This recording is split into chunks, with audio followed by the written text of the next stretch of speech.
global breaking point, why Taiwan is on the edge of collapse, and what it means for you. Let's get into it. What we are standing at on the edge of a global breaking point, and most Americans don't realize just how close we are to the next major conflict that could redefine not only global power, but daily life here at home. Because while the headlines flash directions and short attention cycles dominate the news, the real pressure is building quietly, strategically, and relentlessly is one of the most critical regions of Earth, the Taiwan Strait. And this is not just a regional dispute to a foreign policy debate. This is a slow burning fuse connected directly to the American economy, American security, and American supply chains, and ultimately the American standard of living. Because Taiwan is not just a small island halfway around the world, it is the centerpiece of the modern global economy and the fault line where the world's largest powers are preparing for a confrontation that could reshape the 21st century. To understand why this moment matters and why it affects you personally, we have to step back and ask the most important questions that to many people avoid. Why Taiwan? Why now? Why would Americans care? And the answer begins with the power, technology, and the geography, and the reality that the global peace has always been fragile. When rising powers collide with established ones, because history tells us over and over again that when economic dominance and military expansion and national pride coverage conflict, it is no longer a matter of if, but when. Taiwan sits at the center of one of the most contested geopolitical struggles in modern history, not because of its size and population, but because of what it represents, what it produces, and where it is located.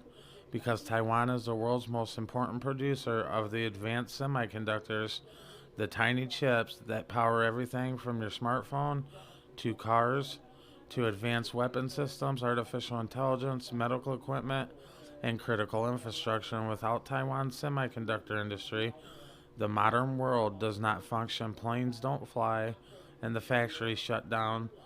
The supply chains collapse, and the economies grind to a halt. And this isn't a hypothetical. Americans already get a taste of this during the pandemic when chip shortages drove up car prices, which delayed the electronics and exposed just how dependent the United States economy is on the supply chain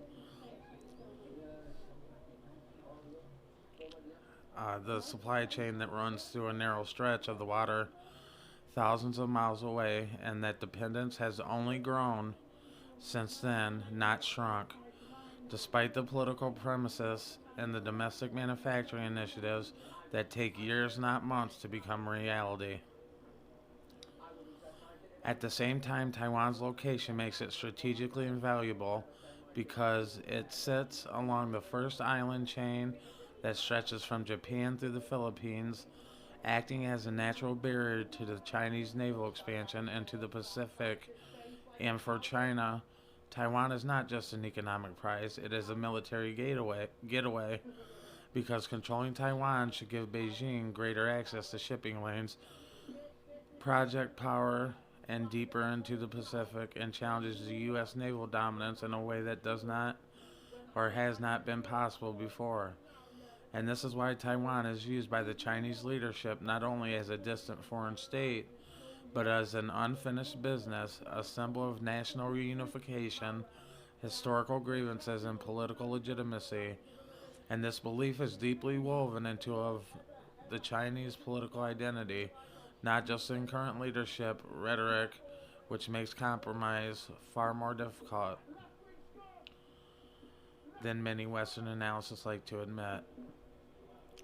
Now, here's the first part of the Americans need to hear clearly, because this is where global politics turn into personal impact. If a conflict erupts over Taiwan, even a limited one, the immediate effects would ripple across the American economy faster than most people can imagine. Because roughly a third of the world's maritime trade flows through the southern China Sea, and the disruption would drive up energy prices and increase shipping costs The slow manufacturing and fuel inflation almost overnight, meaning higher gas prices and more expensive groceries, delayed goods, job instability, and pressure on already stressed household budgets. And unlike past regional conflicts, this wouldn't be isolated or short lived. Because of Taiwan's conflict would pull in the United States, Japan potentially, NATO allies, as well as disrupt the global markets at a scale never seen before since World War II. Except this time, the global economy is far more interconnected, more fragile, and more dependent on just in time supply chains that don't tolerate prolonged disruptions. But to fully grasp how close we are to this breaking point, we have to examine the political and military pressures converging right now because Taiwan is facing internal strain from a political division, external pressure from China, and the growing uncertainty along Team American commitment, or the term American commitment, all while China is rapidly modernizing its military, expanding its navy, testing red lines near daily military maneuvers around the island, and normalizing a constant state of pressure that slowly conditions the world to accept escalation as routine. And this is their danger lies, because history shows that wars has begun not with not with the dramatic declarations, but with miscalculations, missed signals, and leaders believing other sides will blink first. Inside Taiwan itself, the political situation is tense with elections that carry existential weight because each vote is interrupted not just by a domestic political choice, but as a signal of Beijing, Washington, and the broader international community about Taiwan's future direction. And this puts enormous pressure on Taiwanese leaders who must balance the democratic self determination with the reality that any perceived move toward formal independence could be used as a justification for military action, while any move toward accommodations risk eroding sovereignty and public trust while creating a no win scenario that is inherently unstable. Because when a society is forced to live in permanent strategic ambiguity, it eventually reaches a beckoning point, and that breaking point doesn't stay containing within the borders. From China's perspective, however, it is not natural because demographic decline and economic slowdown and internal challenges and pressure on leadership to act decisively while military advantages are growing, not shrinking, and this creates a dangerous incentive structure because leaders facing internal uncertainty often turn outward, framing external action as necessary for national unity and historic destiny. And when combined with nationalism and military confidence, this is a volatile mix that has ignited conflicts throughout history. From Europe in 1914 to the Pacific in the 1940s, and ignoring those patterns does not make us any safer, it makes us blind. For the United States, Taiwan represents a credible test because American security commitments across Asia depends on whether allies believe that Washington will actually act. When red lines are crossed and if the US fails to respond to the aggression against Taiwan, it doesn't just lose influence um, in one region, it sends a message globally, and commitments are conditional. The deterrence is weak, and the power can be challenged with limited consequences, which would embolden adversaries not just in Asia, but in Europe as well and the Middle East, increasing the global instability at the exact moment when the internal system is already under strain from multiple crises, rising authoritarianism, and the economic fragmentation. And this brings us to the most uncomfortable question that Americans must confront as we prepared for the cost of defending the global order that has benefited us for decades. Because whether people like it or not, Americans' prosperity has been built in part on global stability, the open trade routes and deterrence that prevents major wars between great powers, and when that system breaks down, the costs are not abstract. They show up in taxes, inflation, and energy prices, job markets, and military families bearing the burden of deployments. The casualties and long separations, and pretending that America can simply disengage without consequences ignores that reality that global vacuums do not stay empty. They are filled by powers with very different values and priorities. At the same time, there is growing debate within the United States about whether Taiwan is worth the risk, whether strategic ambiguity still works, and whether domestic challenges should take priority over the foreign commitments. And these debates are valid, they are necessary and overdue, but they cannot be resolved through slogans or partisan talking points because the stakes are too high, and the consequences too real. Any serious discussion must grapple with the fact that avoiding conflict does not automatically mean avoiding the costs, because sometimes the cost of inaction accumulates quietly until it explodes all at once, leaving fewer options and higher risks.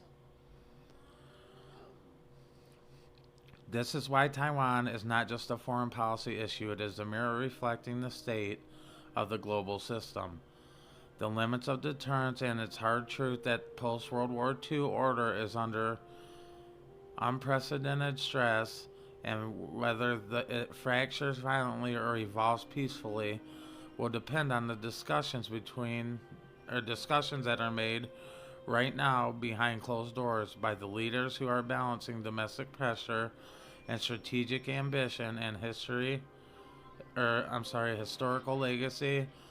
And when those pressures collide, the ordinary people often pay the price.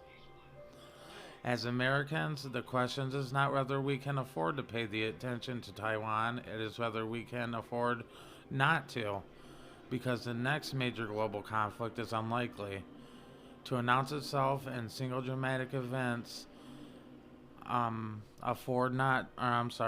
will emerge from escalating tensions and gray zones, actions, economic coercion, cyber warfare, and political signaling that will gradually push the world closer to a point of no return.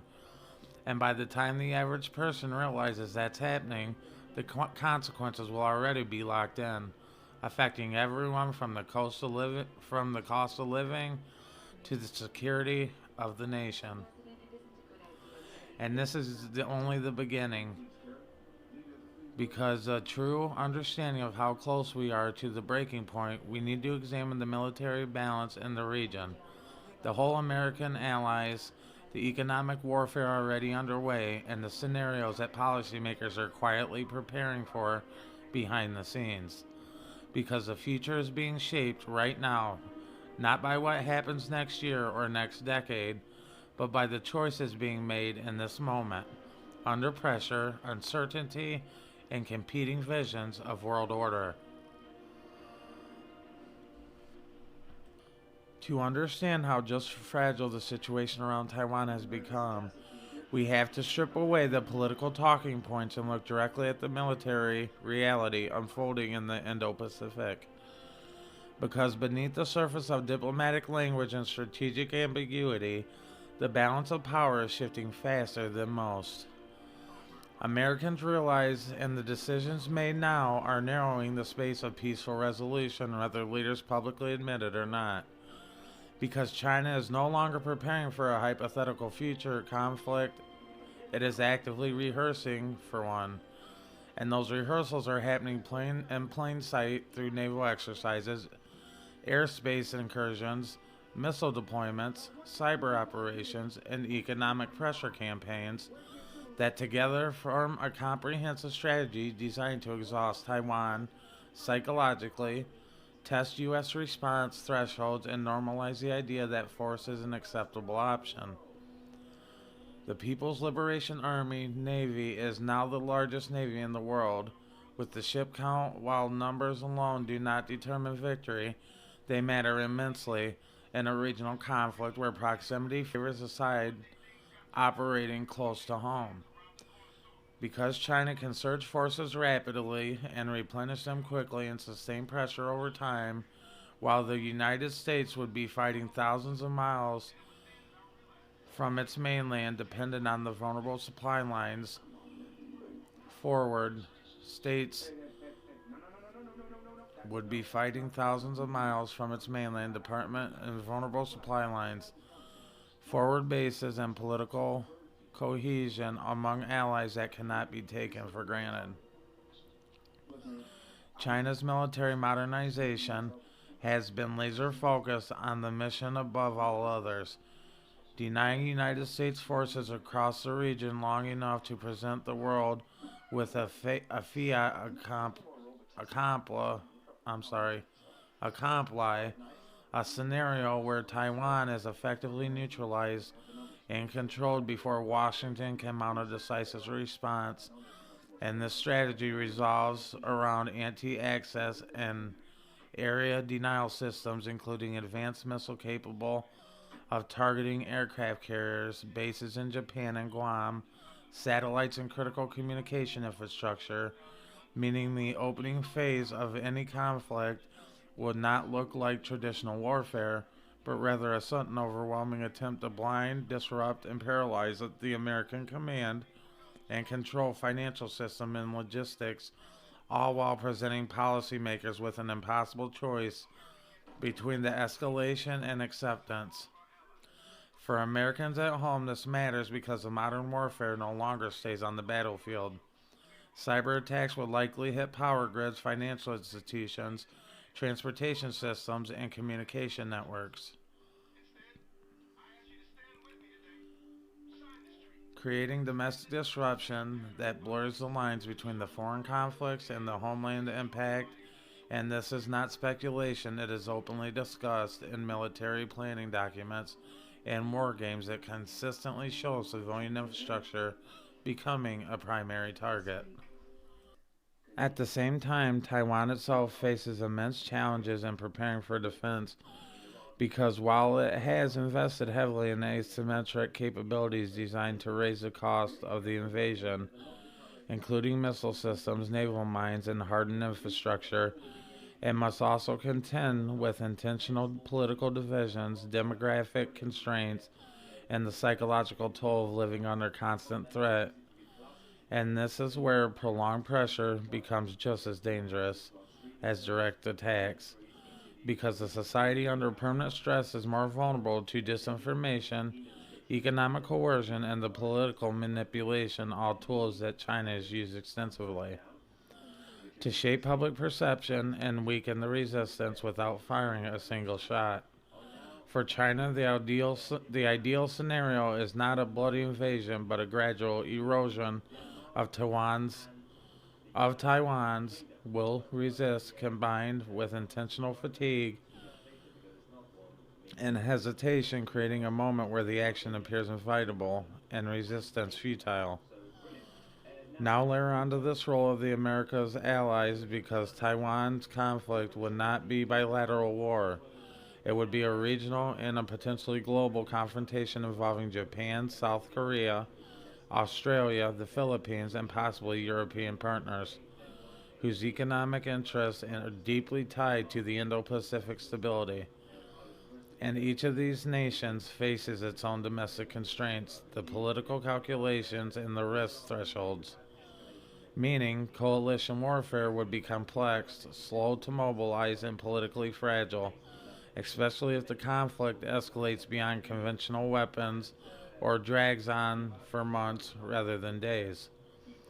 Japan, in particular, sits at the center of this equation because the United States bases there would be critical. They would be critical to any defense of Taiwan, making Japanese territory an immediate target in the events of hostilities. And this reality forces the Japanese leaders to weigh constitutional limits and public opinion and regional security in the ways that could reshape their post-war pacifist identity and transformation that would itself have profound geopolitical consequences. But even before the first missile is launched, economic warfare is already underway. And this is where Americans will feel the pain the earliest and the most acutely. Because China and the United States are engaged in a slow motion decoupling that is redefining global trade and technology access and supply chains, and Taiwan sits in the center of the economic battlefield. Semiconductor supply disruption alone would cripple industries across the United States, from automotive manufacturing and consumer electronics to defense production and healthcare technology, which would be driving shortages and layoffs and price spikes that would hit the working families the hardest because inflation is not an abstract number. It is a cumulative result of supply shocks that ripple outward, compounding existing economic stress and widening inequality. And it is this likelihood of sanctions and the counter sanctions, shipping disruptions, and capital fight, and the result is a global economic shock that would dwarf recent crises in both scale and duration. Now, the energy markets would also be thrown into turmoil because conflict in East Asia would disrupt the major shipping routes and increase risk premiums across global markets, which in turn driving up oil and natural gas prices even if the fighting never reaches the energy producing regions.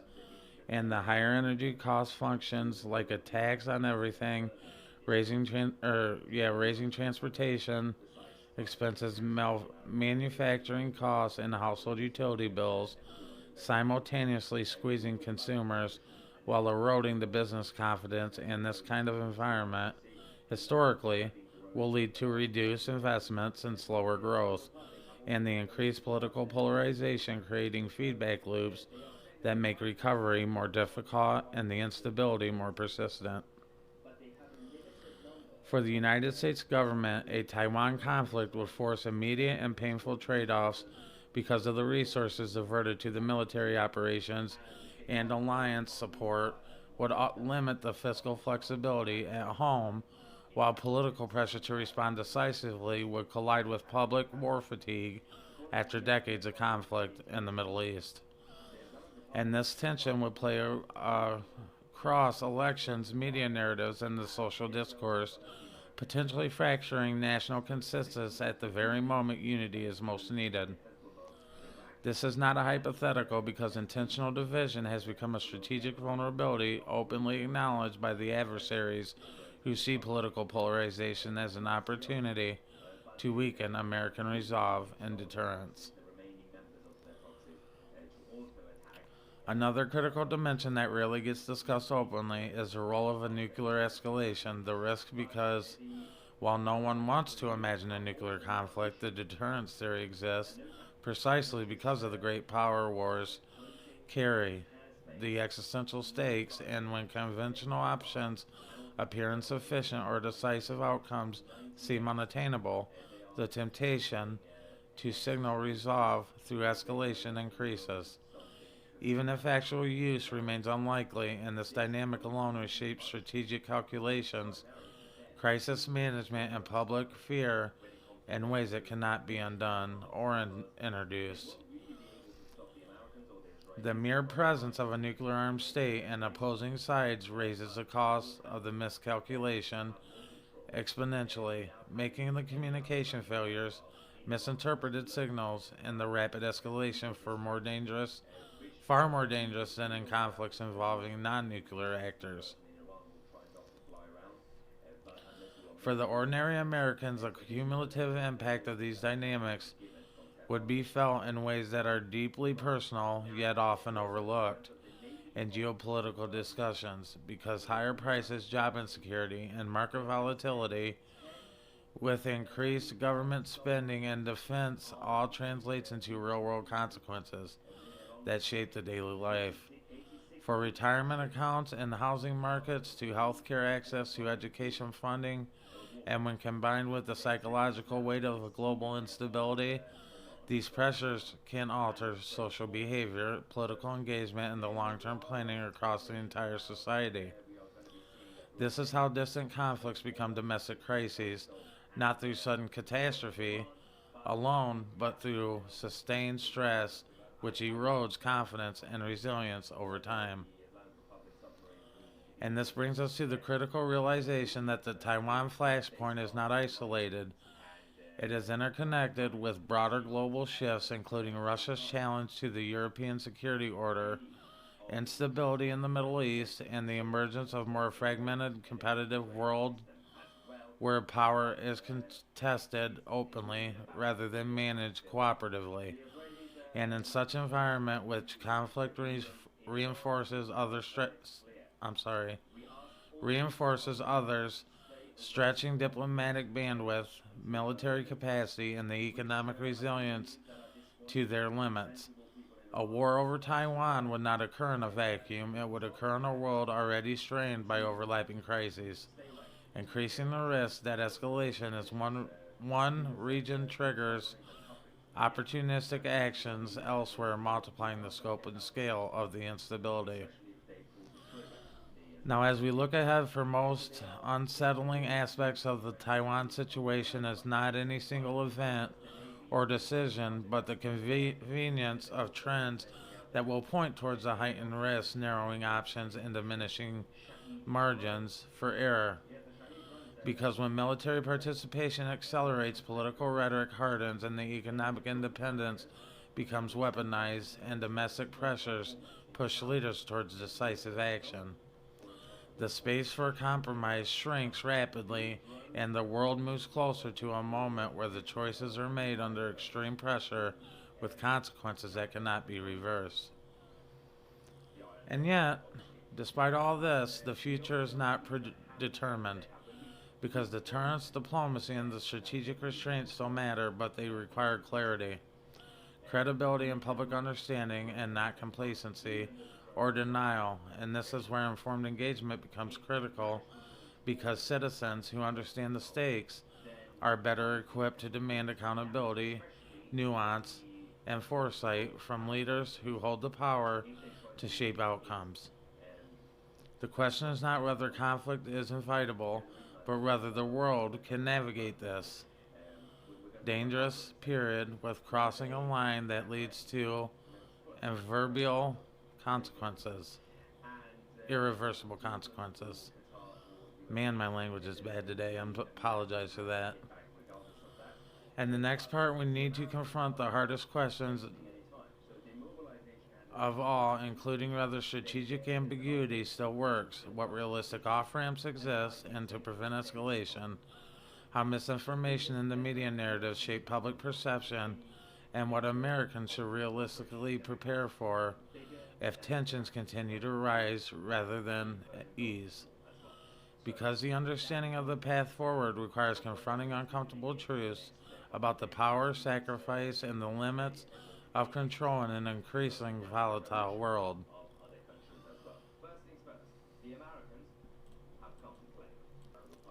At the center of Taiwan's crisis is one of the most controversial and misunderstood doctrines in modern foreign policy: strategic ambiguity and deliberate refusal to the United States to state explicitly whether it would defend Taiwan's militarily in the event of an attack.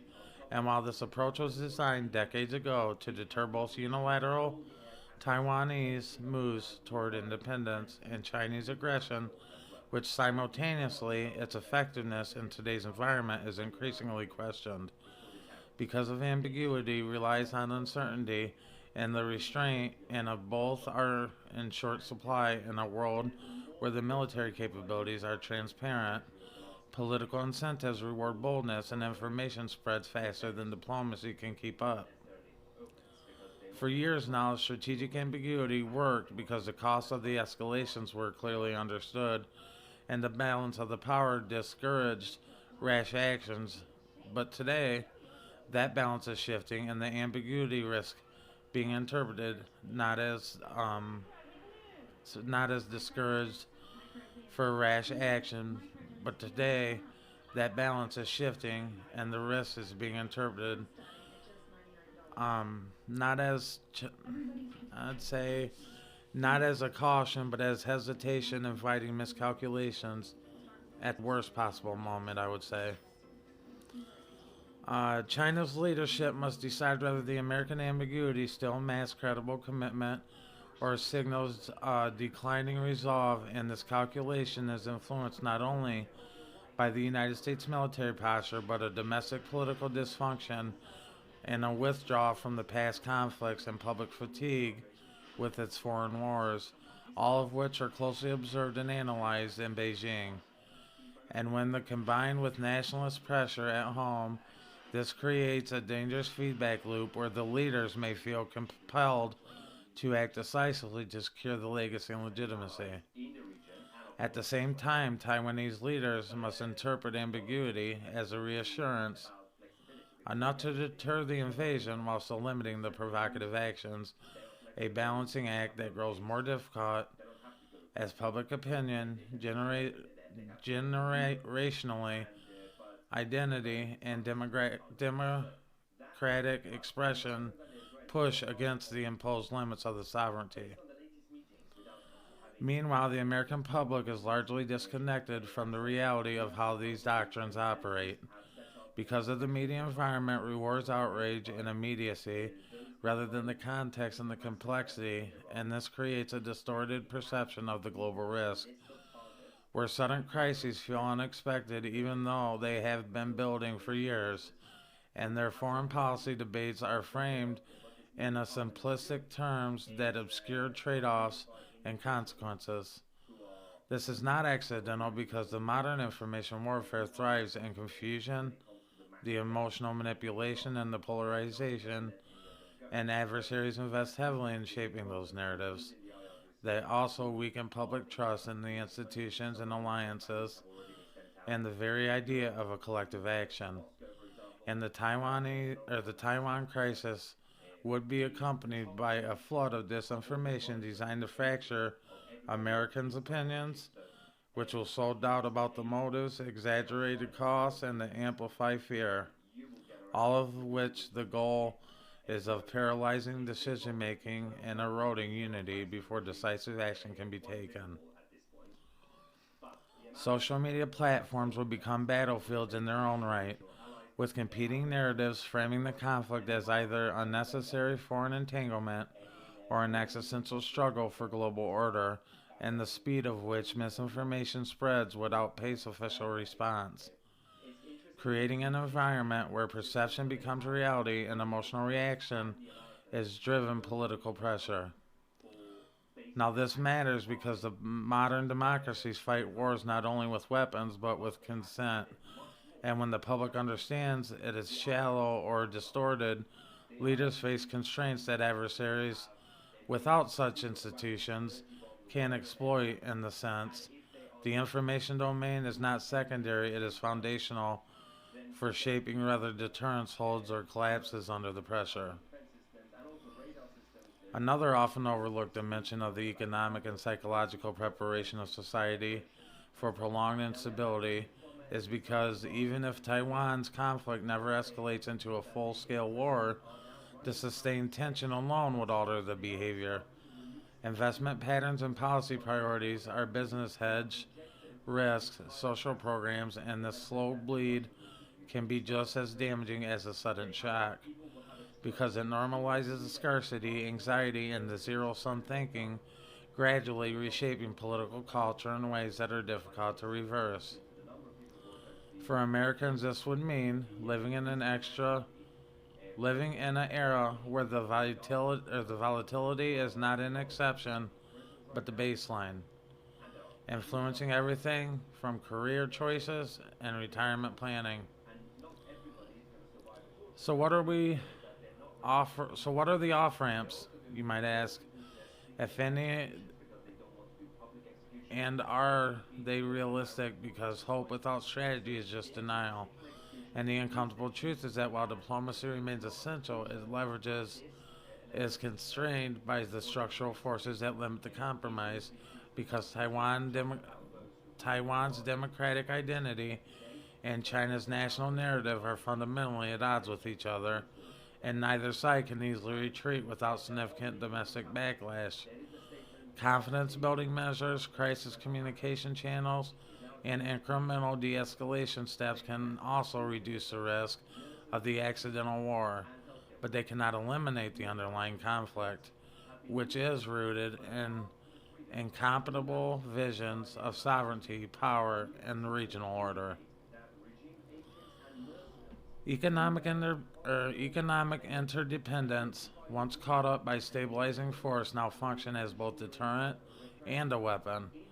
Because while dependence raises the cost of conflict, it also creates leverage that can be exploited, either through sanctions, export controls, and coercive trade practices, hardening the attitudes and escalating decoupling, which in turn reduces the economic cost of the future conflict, which is a paradox that undermines long term stability. This is why efforts to diversify supply chains and restore manufacturing and reduce the reliance on strategic choke points are accelerating worldwide, even as they increase the short term costs and inefficiencies, is because the governments are trading economic optimization for the strategic reliance.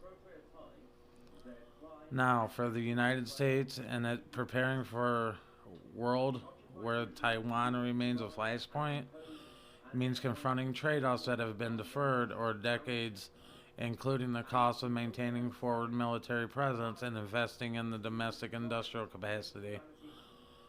Also, while educating the public about the realities of the global interdependence without resorting to fear mongering or isolationism. It also means acknowledging that deterrence is not static. It requires constant adaptation, credible. I'm sorry. It requires not static. It requires constant adaptation, credible signing. I'm sorry. Lord have mercy. Please forgive me. Restoring to fear mongering or isolationism, it also means acknowledging that deterrence is not static. It requires constant adaptation and credible signaling and alignments between rhetoric and capability because of mixed messages erode trust and invite challenges. Again, I apologize for that part right there. I'm sure that's going to be confusing, but I apologize.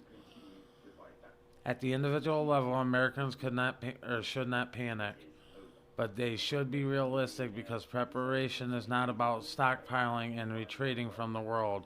It is about understanding exposure and resilience and knowing how the global events influence personal finance. Employment sectors and local economies are making informed decisions that account for volatility rather than assuming stability as a given.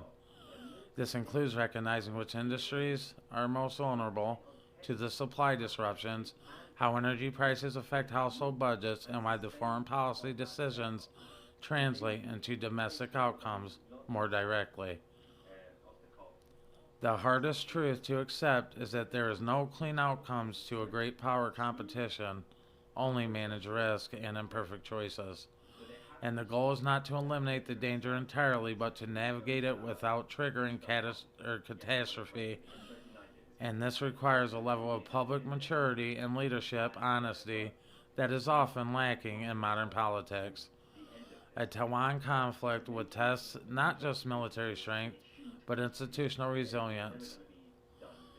And modern politics, which in Taiwan the conflict would test not just the military strength, but institutional reliance or resilience, democratic cohesion, and the ability of societies to absorb the shock without turning toward or turning on themselves. As we look toward to the coming years, the Taiwan flashpoint stands at a warning, not just as a specific conflict, but as a broader transition into a world where power is contested openly, the norms are fragile, and stability cannot be taken for granted.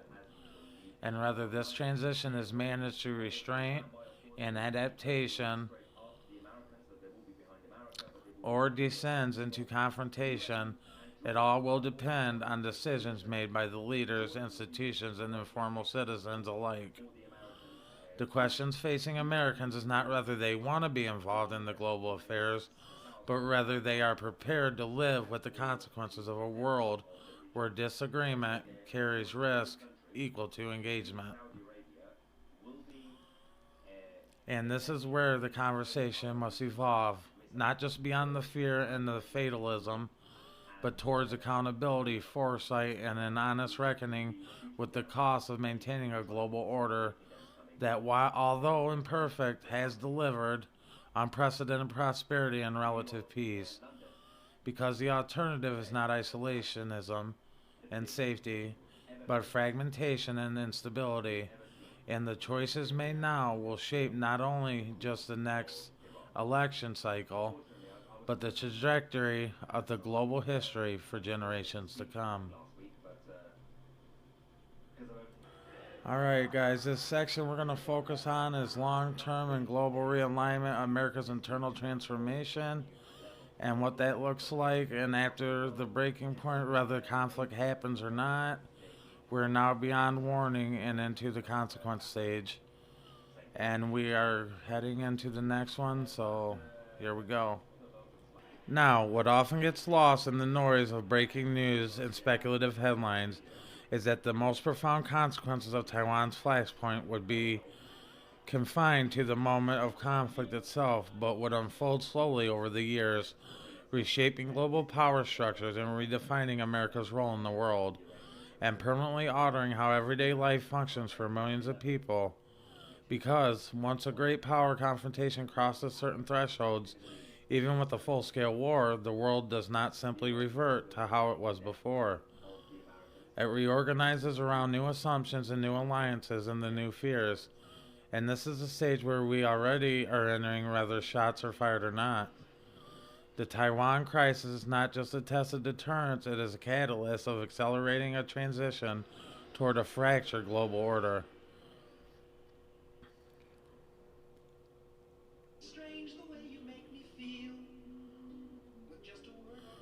The Taiwan crisis is not just a test of deterrence, it is a catalyst accelerating a transition toward the fractured global order where economic blocs replace open markets, security alliances harden into rigid camps, and neutrality becomes increasingly difficult for the nations that once benefited from the globalization without choosing the sides. For the United States, this transition would mark the end of an era defined as strategic flexibility and economic dominance, replacing it with a reality of sustained competition that demands higher defense spending, deeper industrial policy, and a public willing to accept the trade offs that were once politically unthinkable. Because maintaining influence is consistent, a world is expensive, not just dollars, but in the opportunity cost, the resources developed to military readiness and the semiconductor independence, emergency security, and supply chain resilience, and inevitably come at the expense of other priorities. And this is a redistribution of national focus would reshape domestic debates, forcing the Americans to confront some uncomfortable truths and questions. One of the most significant long term impacts would be the normalization of the economic nationalism, where efficiency is sacrificed for security and redundancy becomes a strategic necessity rather than a financial insufficiency, meaning higher prices and slower innovation cycles, and fewer consumer choices not because of the policy failure, but because of the rules of the global system have changed. In this environment, inflation would no longer be viewed as a temporary anomaly, but as a persistent feature of the world where supply chains are deliberately shorter and more expensive and politically controlled, and this would require a psychological adjustment. For a generation accustomed to cheap goods, rapid technological turnover, and frictionless trade, the American middle class, already under pressure, would feel this shift most acutely. As wages struggle to keep pace with structurally higher costs and amplifying political tensions and deepening debates over the fairness of the redistribution and the national priorities. At the same time, the political culture of the United States would be transformed by prolonged global confrontation because sustained external pressure tends to magnify internal divisions unless deliberately managed and adversaries understand the dynamic well. A Taiwan centered crisis will not only test military resolve but democratic resilience, as information warfare and cyber disruption and psychological operations target trust in elections and the institutions and the media seeking to erode the cohesion without engaging directly on the battlefield. In such an environment, the lines between legitimate dissent and manipulated division becomes harder to distinguish, placing enormous responsibility on the citizen journalists and leaders to resist the temptations of simplification and scapegoating in favor of nuance and accountability. Globally, a rapture over Taiwan would be accelerated in the formation of competing economic and security blocs with nations pressured to align based on geography. The trade dependence and security guarantees reducing the space of non alignment and pragmatic cooperation.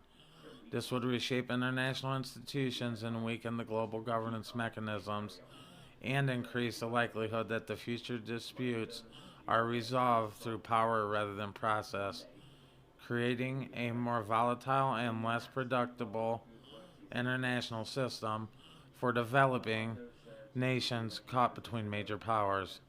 The consequences would be especially severe as investment flows become politicized and the development paths constrained by geopolitical loyalty tests rather than um, economic merit. For the Americans, most sobering realization may be the question, which is no longer whether the world is changing, but whether the United States can adapt without losing its core values, because the moments of global stress often tempt societies and trade openness for control, liberty, and security. And the complexity for certain in history shows that these bargains are rarely temporary. As promised, a prolonged Taiwan crisis would force Americans to re examine the assumptions about the freedom, privacy, surveillance, and the role of the state in management risk, especially as cyber threats and infrastructure protection and economic security become intertwined with national defense.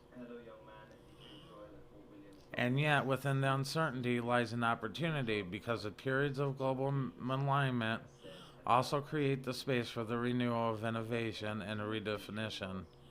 If navigated with honesty rather than fear, investments in democratic manufacturing and advanced technologies and resilience of infrastructure can strengthen long term competitiveness. While renewed civic engagement and public understanding of global interdependence can foster a more informed and resilient democracy.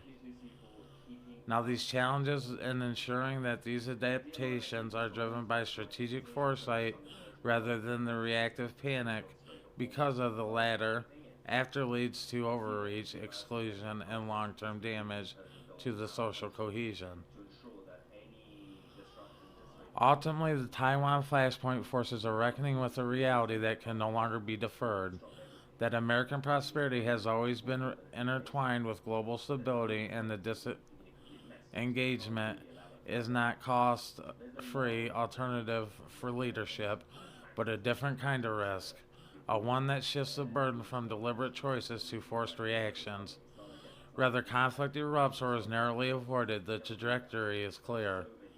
The world is entering a period of power matters more openly, where economic leverage is weaponized and where the margin of error is thinner than any point in recent history.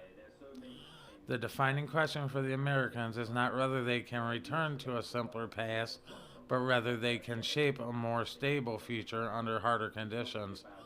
Because the choices are made now about alliances, investments, information integrity, and national purpose, we will determine whether the coming decades are defined by managed competition or the cascading crises.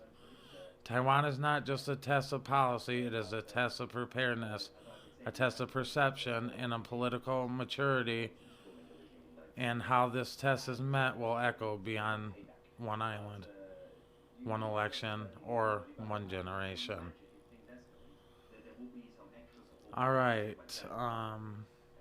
As we reach the final stage of this analysis, it becomes clear that Taiwan's flashpoint is not defined by a single dramatic moment, but by a narrowing corridor of choices where the decision carries irreversible consequences, and that their history tends to intervene most brutally because it is not in decisions alone, vague, publicly denied and privately understood, yet they exist all the same, and they resolve around the independence of Taiwan.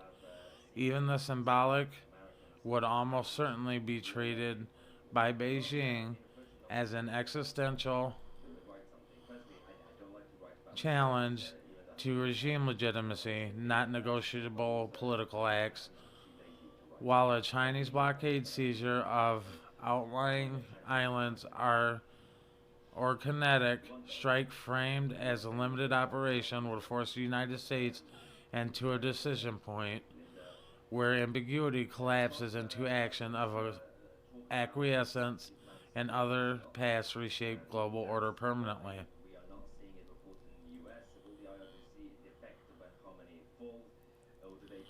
The most dangerous scenarios are the ones loudly debated in the public, but the gray zone escalation that spirals beyond the control of naval collision, management by nationalist media, a cyber attack that cripples civilian infrastructure and triggers retaliation. A missile test that goes wrong is interpreted as the first strike because on high tension environments, perception becomes the policy. Faster than diplomacy can intervene. History is unforgiving here because most great conflicts are born not on deliberate war plans, but of the cascading misjudgments where the leaders believe that they still have room to maneuver long after the space has vanished. And conflicts erupt, the idea of victory must be confronted honestly because of most the definitions most people carry no longer apply. There is no scenario in which Taiwan war produces clean outcomes, economic upsides, or the moral clarity without cost. Even a successful defense of Taiwan would come at extraordinary economic disruptions and military losses and global instability. While the future to defend it was fractured, alliances is undermined deterrence and signals a decisive shift toward a world governed by coercion rather than consent. In this sense, the conflict is not about winning in the traditional terms, but about the damaging limitations and credibility preservation and the shaping of the post crisis order under conditions of extreme constraints. For China, victory would not mean prosperity or security in the short term, but political consolidation at home and strategic leverage abroad achieved at the cost of long term economic isolation and sustained resistance from hostile coalition. For the United States, victory would not mean dominance or triumph, but the maintenance of rules based order fragile enough that its survival itself becomes the achievement.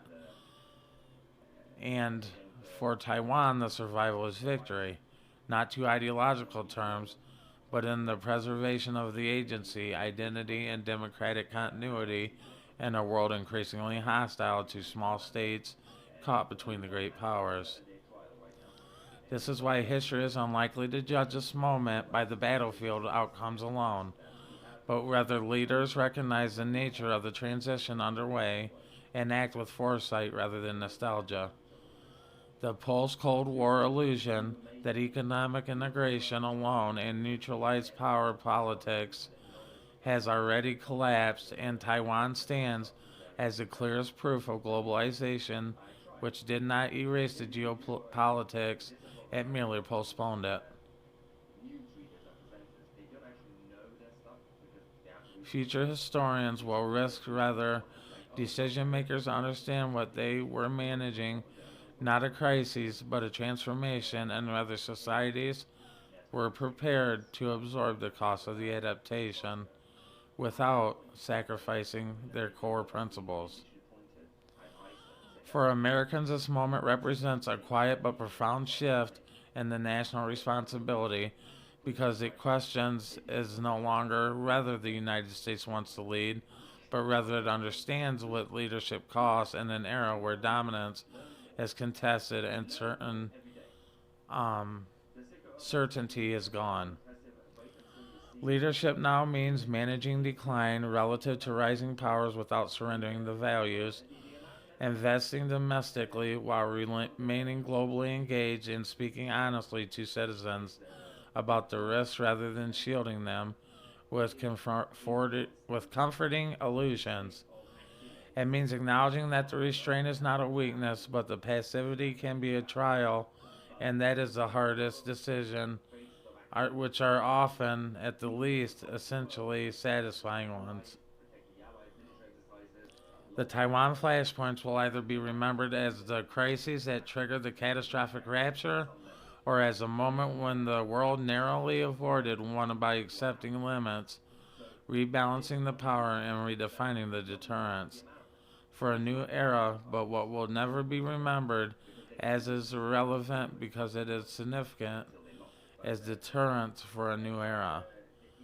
But that I will never, but what it will never be remembered as is irrelevant because its sanctification and significance is already locked in by the forces conveying around it. Taiwan is not just a place on a map, it is the intersection of technology, power, identity, and the future of the global governance. And how the intersection is navigated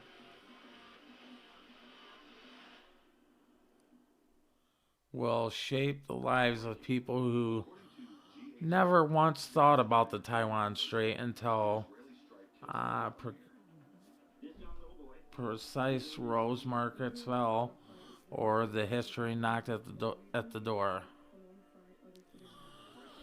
The uncomfortable truth is that there is no safe distance from this issue, no spectator seat, and no version of disengagement that insulates America from consequences. Because in the world where supply chain security and information are entwined, neutrality is often just delayed exposure. The only meaningful choice left is whether the societies confront this reality with clarity and resilience or retreat into the denial until choices are made for the under duress.